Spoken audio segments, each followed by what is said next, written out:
احتجاجی جلسہ جو عبداللہ بھائی ہندوستان موقع قوم کی طرف سے منعقد کیا گیا اور اس میں قوم مقدسہ کی تمام انجمنوں نے، تمام اداروں نے ایک ساتھ مل کر اپنی شرکت کا اعلان کرتے ہوئے، اپنی حاضری دیتے ہوئے، اپنا قیمتی وقت دیتے ہوئے اس بات کی علامت دنیا کے سامنے پیش کی ہے اور دنیا کے سامنے یہ اعلان کیا ہے کہ جو رسول خدا حضرت محمد مصطفیٰ صلی اللہ علیہ وسلم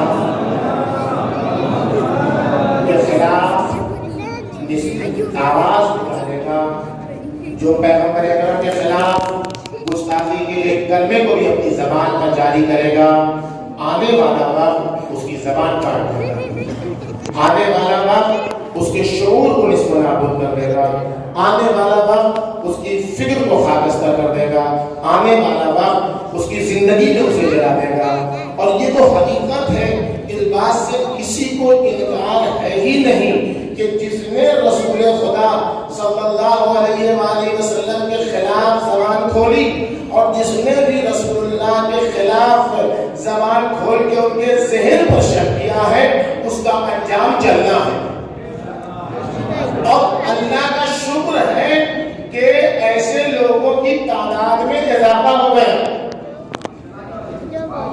جن کو رسول اکرم کی توہین کے جرم میں ہم جلانے والے ہیں، ان کی تعداد میں ایک اور اضافہ ہو گیا۔ ہم تو اسی انتظار میں بیٹھے ہوئے ہیں اور کسی کا انتظار ہم اسی امید میں کر رہے ہیں کہ وہ جب آئے گا تو اس کو جلائے گا، قبر سے نکال کے کہ جو دفن ہو گیا ہے، ہم تو دفن ہونے کے بعد بھی جلانے کے انتظار میں بیٹھے ہوئے ہیں کہ کوئی نبی کے ذہن پر شک کرنے والا قبر میں جانے کے بعد بھی نکالا جائے گا، پھر جلایا جائے گا۔ اچھا ہے، اللہ کا شکر ہے کہ اس دنیا میں اس نے اپنی سزا خود ہی معین کر لی ہے۔ اس دنیا میں اس کو معلوم ہے کہ رسول اللہ کے ذہن پر شک کرنا ہے، اس کی سزا دنیا میں جلا دینا ہے۔ اچھا ہے، اس نے اپنی سزا خود معین کر لی ہے کہ مرے تو قبر میں نہیں جائے گا، مرے تو جلا دیا جائے گا، یہ اس کو جلا دینا ہے۔ اور یہ بات بھی یاد رہے کہ جو تین مرحلے میں گفتگو کرنی ہے، لیکن وقت آپ تمام حضرات جان رہے کتنا ہو گیا ہے اور یہاں کی بھی پابندیاں ہیں وہ بھی کلوز ہو چکی ہیں، تو اس لیے ساری باتوں کو سمیٹتے ہوئے جو باتیں کرنی جلدی جلدی، آپ چونکہ سمجھدار لوگ ہیں اس لیے جلدی جلدی باتیں کہہ رہا ہوں میں، آپ لوگ کو سمجھ لیں۔ سب سے اہم بات یہ ہے کہ ہمیں کرنا کیا ہے، ہمیں وہ کرنا ہے جس سے دشمن کا پلان فیل ہو۔ یہ ہمارا سب سے بڑا کام تاریخ سے رہا ہے، یہ ہم نے اپنے بزرگوں سے یہ سیکھا ہے کہ دشمن ہمیں جس راستے پر لے کے چلنا چاہیے ہم اسی کے خلاف عمل کرتے ہیں تو ہم مقصد تک پہنچ جائیں گے۔ ہماری روش ہمیشہ یہی رہی ہے، ہم کو جب دشمن نے رلایا تو ہم نے ہنس دیا، ہم کو جب دشمن نے ہنسانا چاہا تو ہم نے رو دیا۔ یہ ہماری تاریخ ہے۔ ورنہ آپ سوچئے ایک بچے کو آپ چپٹی کاٹیے تو بچہ روئے گا، ایک بچے کو آپ چپٹی کاٹ لیجیے وہ بچہ روئے گا، ایک بچے کو آپ 3 بھاگ کا تیر چلا دیجیے وہ مسکرائے گا۔ کہیں کسی تاریخ میں آپ نے دیکھا ہے کہ کسی بچے پر 3 بھاگ کا تیر چلائیے وہ مسکرا دے؟ نہیں، تمنا یہ تھی کہ 3 بھاگ کا تیر چلا رہے ہیں یہ بچہ رو دے، لیکن بچے نے 3 بھاگ کے تیر کے بعد مسکرا کے بتایا ہمارا تو کام ہی یہ ہے، جہاں تم رولانا چاہو ہم تم کو رولا دیں گے، مجھ کا کون روئے گا۔ تاریخ یہ نہیں ہے، ہماری تاریخ یہ نہیں ہے، جہاں ہمیں رولانا چاہو گے وہاں مسکرا کے تم کو رولا دیں گے۔ ابھی سازش کیا ہے، ایک پورا ہندوستان سے مسئلہ ہے کہ مراجع نظام کا کیا نظر ہے، مراجع فتویٰ کیوں نہیں کرے، مراجع کا سب کا فتویٰ معلوم ہے، سب کا فتویٰ معلوم تقریباً 25 مراحل سے ہم نے استفتاء کیا، 8 6 10 کا جواب بھی آ چکا ہے، اور سب کا جواب ایک ہے۔ جس نے نہیں دیا اس نے بھی کہا کہ جو دوسرے لوگوں نے جواب دیا وہی میرا بھی جواب ہے۔ جواب کیا ہے؟ جواب سب کو معلوم ہے، لیکن وہ جواب ابھی ہم بتا دیں۔ اچھا، ایسا جواب نہیں کہ جو بہت گپت ہو اور بہت پوشیدہ ہو، نہیں، ایسا جواب ہے یہ کہ آستھا کے ملک ہندوستان میں اگر کوئی گائے سے محبت کر لیتا ہے تو اس کے خلاف کوئی کچھ کر دیتا ہے تو اس کو قتل کر دیا جاتا ہے۔ یہ ہے آستھا کا ملک، یہ عقیدت کا ملک۔ کسی کو گائے سے محبت، وہ کسی کو مطلب تھوڑی ہے، جس کو جس سے محبت کرنا ہے کرے۔ آستھا کے ملک میں کسی کو گائے سے محبت ہے اور کسی نے گائے کو کاٹ دیا تو اس کا مرڈر ہو جاتا ہے کہ یہ گائے کو کاٹ رہا ہے۔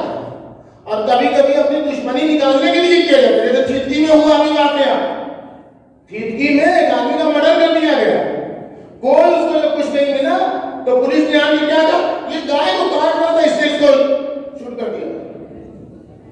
دیکھیں، یہ آستھا کا ملک ہے، یہ جانتا ہے، یہ جانتا ہے کہ یہاں آستھا کے خلاف بولنے والوں کی سزا ہے قتل۔ تو جس ملک میں آستھا کی بنیاد پر گائے کو ذبح کرنے پر قتل ہو جاتا ہو، اس ملک میں نبی رحمت، پیغمبر عصمت، پیغمبر انسانیت، جس نے انسانیت کو شرف بخشا، جس نے انسانیت کو عزت بخشی، جس نے انسانیت کو کمال بخشا، اس کے خلاف اگر کوئی زبان اریب استعمال کرے گا، چاہے کہ گالیاں دے، چاہے کہ گستاخیاں کرے، تو اس کا فتویٰ تو سب کو معلوم ہے کہ قتل ہے۔ قتل کوئی ایسی بات نہیں ہے کہ مراجع اعظم قتل کا فتویٰ دے تو کوئی نہیں بات ہے، لیکن اگر ہم یہ کہہ دیں کہ یہ واجب القتل ہے، یہ کہتے ہیں تمام مراجع کا متفق علیہ فیصلہ ہے، تو وہی پلان کامیاب ہو جائے گا وہ جو چاہتے ہیں۔ اس لیے یہ کہنا ضروری نہیں ہے کہ اس کو قتل کرو یہ واجب القتل ہے، ورنہ وہی حال ہوگا جو روہت سرکارہ کے ساتھ ہوا۔ روہت سرکارہ کے لیے کچھ لوگوں نے کیا کہہ دیا کہ اس کے قتل کے اوپر ہم اتنا پیسہ دیں گے، یہ دوسرے دن پورا جلوس نکل گیا اس کی طرفداری میں۔ ہم ایسا کوئی کام کریں ہی نہیں کہ ایسے ماحول میں سامراجی طاقتوں کو کوئی مستمسک مل جائے، کوئی ہتھ گنڈا مل جائے۔ ہم تو وہی کہیں گے کہ قانون دیکھو اس کے لیے کیا کہتا ہے، یہ ملک کا غدار ہے، غدار کے لیے جو قانون بنتا ہے وہی قانون اس کے لیے استعمال کرو۔ اور اگر یہ قانون استعمال نہیں ہوا تو پورا ملک بدنام ہوگا، پوری دنیا میں ملک بدنام ہوگا، اور اس کے ذمہ دار وہ لوگ ہوں گے جو اس کا ساتھ دے رہے ہیں، جو اس کے پیچھے پیچھے چل رہے ہیں، جو اس کو اپنے لیے فائدے مند سمجھ رہے ہیں۔ اور یہ بھی آپ سمجھ لیجیے، دو باتیں ہوتی ہیں، ایک خاکہ نگاری کا قانون ہے۔ خاکہ نگاری کا قانون یہ ہے جب آپ کسی کے لیے سلسلے میں کچھ لکھتے ہیں یا بولتے ہیں تو دراصل آپ بولتے ہیں دوسرے کے بارے میں اور آپ خود اپنے بارے میں بولتے چلے جاتے ہیں۔ یہ ہے خاکہ نگاری کا قانون۔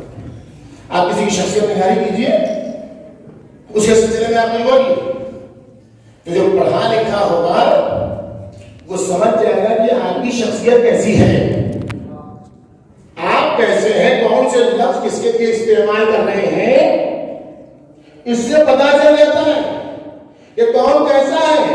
خاکہ نگاری کے اس قانون کی بنیاد پر یہ بولنے والا شاتم رسول، اس نے خود اپنی اوقات بتا دی کہ یہ دنیا کا سب سے بڑا ریپسٹ ہے، یہ دنیا کا سب سے بڑا ستیواس ہے، یہ دنیا کا سب سے بڑا گناہگار ہے، اس لیے کہ انسان کے ذہن میں جو ہوتا ہے وہی ہوتا ہے۔ مصطفیٰ کے خلاف اس نے جو زبان کھولی ہے، اپنے زنادار ہونے کا اعلان کیا ہے، اپنے برباد ہونے کا اعلان کیا ہے، اپنی بدبختی کا اعلان کیا ہے، اپنے ستیواس ہونے کا اعلان کیا ہے۔ ہمیں کوئی مطلب نہیں ہے دھواں بچانے والا خود ہی اندھا ہو جاتا ہے، چاند کا تھوکنے والا خود ہی تفزدہ ہو جاتا ہے۔ اور دوسری بات یہ کہ لفظوں کے درمیان سے مفاہیم کو سمجھنا چاہیے، لفظوں کے درمیان سے مفاہیم کو سمجھنا چاہیے۔ جو شاعر رو رہے تھے گری گری آواز میں، جو گری ہوگا وہ گری کی حرکت کرے گا، تو یہ گری گری جو آواز میں کچھ کچھ آواز میں رو رہے تھے، تو ان کے درمیان سخن سے جو مطلب نکالنا ہے وہ سمجھیے۔ یہ پوری پلاننگ یہ ہے کہ قتل یہی لوگ کریں گے۔ آج اگر مراجع کے فتاوے کو، اچھے مراجع ہوتے ہیں جنہوں نے فتاوہ دیا ہے اتنی محتاط زبان میں، اتنے بہترین انداز میں کہ کوئی بھی اس کے بہانے اپنی روٹی نہ سیکھے۔ ملک میں انتظام ہونے والا ہے نا، یہ گلیانہ ہے سینٹر تک پہنچنے کا، اس لیے یہ سب حرکتیں ہو رہی ہیں۔ اور جس دن یہ پتا چل جائے گا کہ اس کو قتل کر کے وبال مچا کے دیکھو پھر گدی دی جا سکتی ہے، تو یہی اس کا ساتھ دینے والے اس کو قتل کریں گے اور مسلمانوں کا نام لیں گے کہ مسلمانوں فلاں کا فتویٰ آیا تھا اس کو قتل کر دو، اسی کے جوش میں لوگوں نے قتل کر دیا۔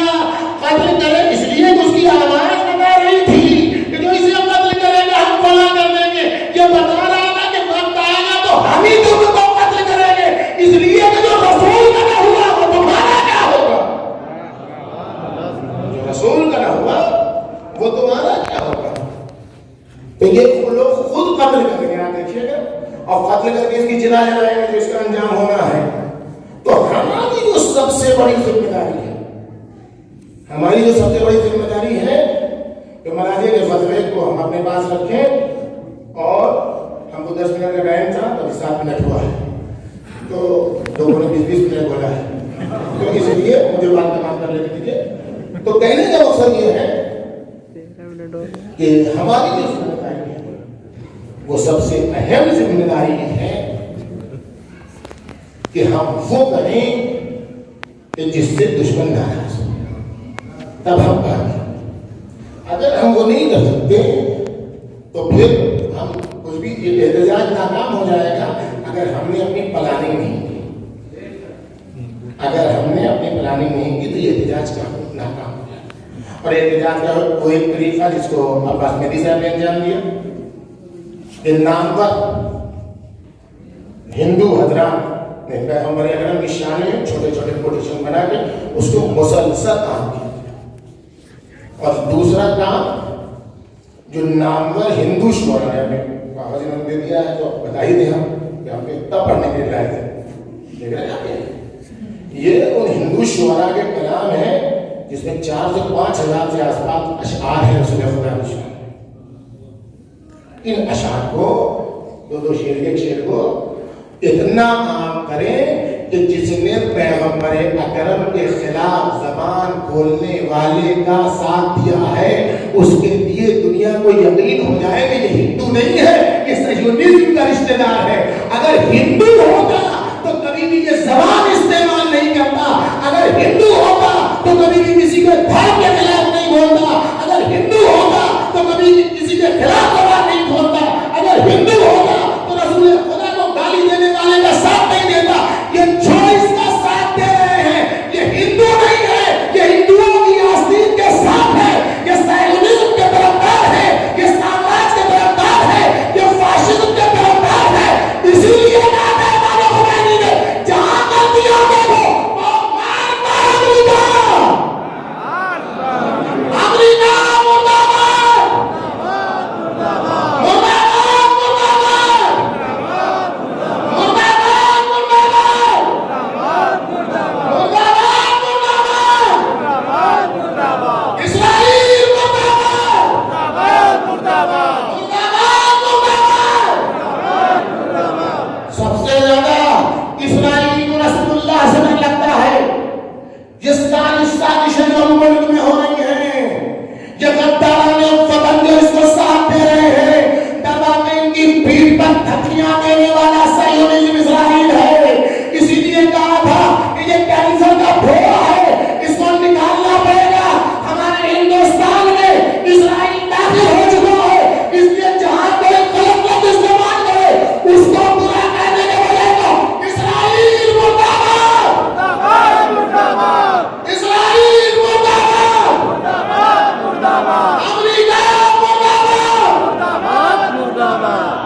جب تک یہ نہیں ہوگا اس وقت تک پہچاننا ہوگا ہمارے ملک کا دشمن کون ہے۔ اور اب تو بات رہی گئی کہ یہ ہوتا کیسے، یہ انسان یہاں تک پہنچتا کیسے ہے۔ جو آیت میں نے آپ کے سامنے پڑھی اس سے 3 قسم کی آیتیں ہیں، لیکن میں اس کو چھوڑ دیا میں نے۔ جو اصل مرحلہ ہے وہ یہ ہے کہ کائنات کو ڈر لگتا ہے۔ جو کائنات حضرت رسول اللہ سے ڈرتی ہے اس لیے ڈرتی ہے کہ حضرت رسول اللہ کہتے ہیں میری جان، میری روح، میری حیات، میرے بچے، میری اولاد، میری ماں، میرے باپ، میرا گھر، میرا پیسہ، میری دولت، سب کچھ آپ پر قربان ہے یا رسول اللہ۔ جب تک ہمارے دل میں یہ نہیں ہوگا ہمارا گھر، ہماری جان، ہمارے بچے، ہماری اولاد، ہماری نسل، ہمارا گھرانہ، ہمارا محلہ، ہمارا شہر، ہمارا ملک سب آپ پر قربان ہے یا رسول اللہ، اس وقت تک اس کا جواب نہیں ہوگا۔ سب مل کے ایک آواز میں لبیک یا رسول اللہ، لبیک یا رسول اللہ، لبیک یا رسول اللہ، لبیک یا رسول اللہ، لبیک یا رسول اللہ، لبیک یا رسول اللہ، لبیک یا رسول اللہ۔ ہماری یہی آواز دشمن کے پتے کو پانی کرنے کے لیے کافی ہے۔ ہمارا یہی نعرہ، ہم کو لڑنے جانے کی ضرورت نہیں، اس کی اوقات نہیں ہے کہ ہم اسے قتل کریں۔ یہ اس لائق نہیں ہے کہ ہم جیسے لوگ اس کے قتل کے سلسلے میں کچھ کہیں۔ یہ خود ہی زندہ درگور ہو چکا ہے، درگور تو یہ ہوگا نہیں، یہ زندہ جل چکا ہے، خود ہی اپنی سزا معین کر چکا ہے۔ جو ہندو ہوتا ہے وہ کیسے بولتا ہے؟ ایک برہمن ہند تجھے پیار کرے ہے، ایک برہمن ہند تجھے پیار کرے ہے، چوٹی سے ہمالیہ کی نمسکار کرے ہے۔ ایک برہمن ہند تجھے پیار کرے ہے، چوٹی سے ہمالیہ کی نمسکار کرے ہے۔ جو برہم کو جانے اسے کہتے ہیں برہمن، جو برہم کو جانے اسے کہتے ہیں برہمن، کچھ جان کے اپنا تجھے آدھار کرے ہیں۔ کاشی میں بھی کعبے کی زیارت اسے حاصل، کاشی میں بھی کعبے کی زیارت اسے حاصل، تیری ہی محبت کا چمتکار کرے ہے۔ کاشی میں بھی کعبے کی زیارت اسے حاصل، تیری ہی محبت کے چمتکار کرے ہے۔ ہے دھیان میں اس کے شب معراج کا منظر، ہے دھیان میں اس کے شب معراج کا منظر، وہ مون کے آنکھیں تیرا دیدار کرے ہے۔ وہ اس قسم کے اشعار جو ہے وہ بتاتے ہیں کہ ہندو کسے کہتے ہیں، کثرت وحدت کا تاثر کیا ہوتا ہے۔ جو ایسا مزاج رکھتا ہے اسے ہندو کہتے ہیں، جو ایسے غدار وطن کا ساتھ دیتا ہے وہ ہندو نہیں ہے، چاہے جس مسلک کا ہو، ملک کا غدار ہے، اور ملک کے غدار کی جو سزا ہے اس کو معین کرنا ہوگا، تب حکمران وفادار وطن کہے جائیں گے۔ اس کے علاوہ ہمیں کچھ نہیں کہنا ہے۔ شب جمعہ ہے، شب زیارت امام حسین علیہ السلام ہے۔ علامہ طبعت بھائی اللہ مقام ہوگی، وفات کو 40 سال گزر چکے ہیں۔ علامہ حسن زادہ آمدی، کل ایک عظیم افسانیہ ہوا چنئی میں، مولانا غلام محمد صادق صاحب کا انتقال ہو گیا، ایک عظیم عالم دین جو جنوبی ہندوستان میں جس نے کام انجام دیا۔ ان تمام علماء کے لیے، اپنے مرحومین کے لیے، جن کے لیے کوئی فاتحہ نہیں پڑھنے والا ہے، ان سب کے لیے ایک آواز ہو کر پہلے شب جمعہ کا حق ادا کریں، امام حسین کا حق ادا کریں۔ امام حسین کا وہی حق ہے تو شیخ جعفر شستری نے کہا ہے کہ جب بھی حسین کو آواز دینا ہو تو 7 مرتبہ کہنا۔ امام حسین نے کربلا میں 7 بار استغاثہ بلند کیا تھا۔ اس 7 استغاثہ کا جواب یہ ہے کہ 7 مرتبہ کہو لبیک یا حسین، لبیک یا